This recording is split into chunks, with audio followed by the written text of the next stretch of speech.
trabalhei com esses objetos que têm diversas formas de trabalho, né?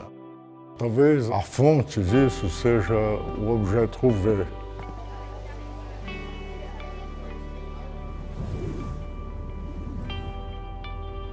O seu trabalho está ali na fronteira do consciente, subconsciente, e além disso, também falando em termos de fronteiras, pela primeira vez na Bienal de Curitiba, Leonardo apresenta uma série de obras inéditas que são os objetos subjetos, criada a partir de elementos do cotidiano resgatados. O que seria para cair em desuso é reapropriado pelo artista, tem uma revitalidade, uma nova vida. É puro inconsciente você se abaixar e pegar um objeto que de repente você vê no chão e com o qual você não tem nenhuma relação. Te diz, me pega que eu vou conversar com você.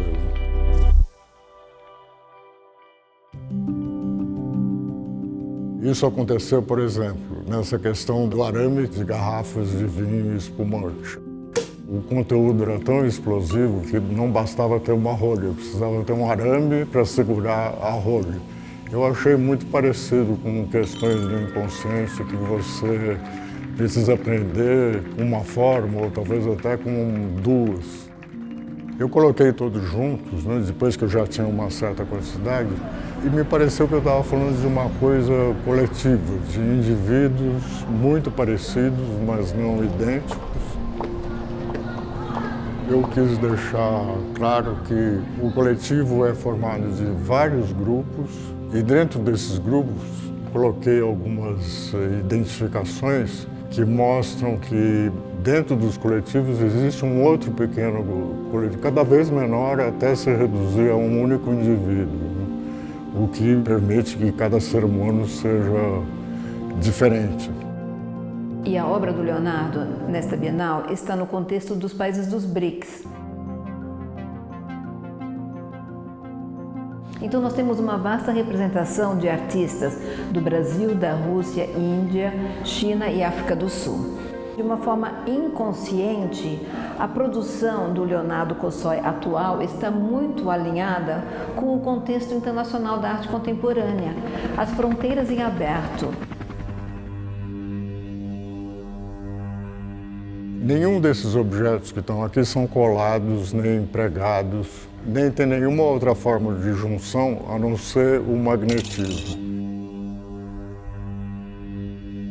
Eu acho que essa é uma forma muito interessante de juntar objetos, porque também é a forma como as pessoas se encontram.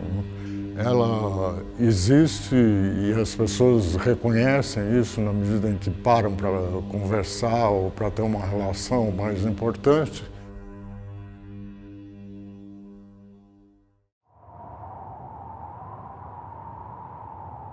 Eu sempre tive uma fascinação com formas de mostrar.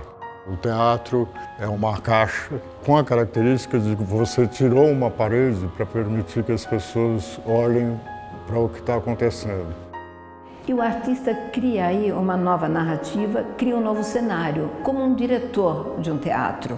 O que o guia são muitos elementos da sua memória, do seu inconsciente e que o trazem a criar estes objetos, que são uma nova representação ligada ao cotidiano.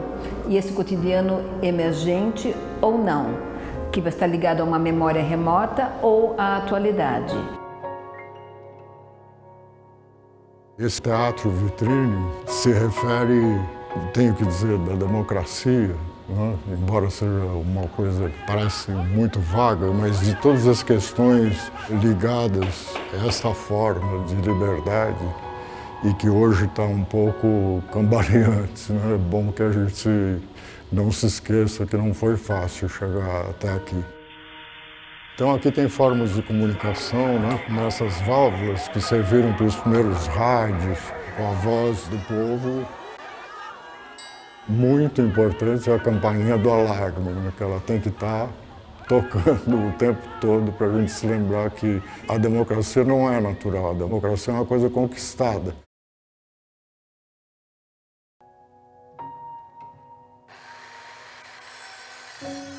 quis que essa referência às madeiras falasse um pouco da nossa questão da Amazônia e de como a madeira era um material primitivo que foi usado desde a descoberta do fogo para coisas muito básicas e depois foi usada cada vez para coisas mais sofisticadas. E ainda, incrivelmente, no século XXI, a gente tem civilizações que vivem dentro da floresta, né? E isso não pode ser nem destruído pelo fogo, nem destruído pela própria civilização que vive em volta dessa floresta, né?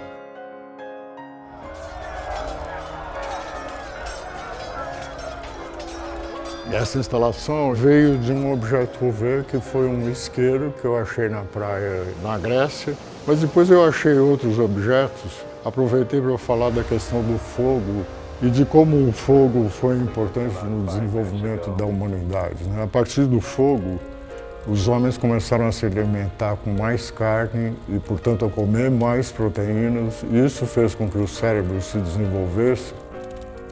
Mas eu acho interessante lembrar que o fogo logo permitiu que o homem entrasse, por exemplo, numa caverna escura e fizesse aqueles desenhos. Então, o fogo também tem uma ligação com a arte, né? Uma forma de lidar com objetos sem pensar na função, pensando muito na forma, mas deixando a função de lado. Então, eu acho que a arte, talvez mais do que as pedras, se encontre nos lugares mais inesperados.